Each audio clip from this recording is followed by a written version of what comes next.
First of all, I think the very important point for individuals to realize that when you marry somebody that has come out of the lifestyle, you're gonna have to learn to do two things very quickly. One, you're gonna have to learn to be mature super fast and not just being all up in your feelings and feeling like the person is rejecting you or they don't like you or they don't want you, because most likely that's not the case. They already married you, they already said yes. That's not necessarily the case.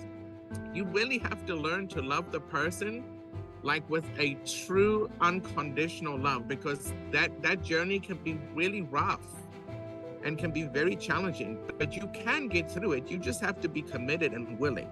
Yeah. And you have to trust God, and the two of you have to be willing to talk to one another. Saying my spouse, somebody that would be willing to understand, that would be willing to fight to that place of being patient and trying the best that I can to Creating a safe place. creating a safe place for growth.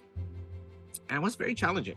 And it's gotten a whole lot better. There's still some things here and there that from time to time are challenging, but I'm not naive like I was when we first got married, in thinking, you know, I'll give an example, and it's kind of, I'm sorry, it's kind of really, it's a very personal space. But so I thought in my measly little mind that, you know, when I'm cuddling with my wife or whatever, I could cuddle up behind her and be cute and whisper sweet nothings in her ear.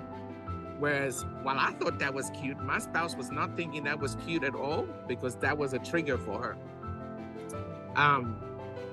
So there's some things that I think in the premarital counseling, like if I had to do it different now, the only thing that I would honestly do different is this one thing, and that is the information that we have now, I would love for other people to have, so that you can prepare yourself for what could lie ahead.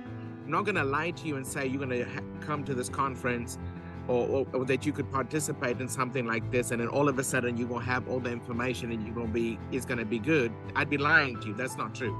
It's still gonna be your journey and your process to go through with your spouse. But I think if we have these tools and resources to know how to navigate, then we will be less likely to end up in situations where we end up in like a divorce court or whatever.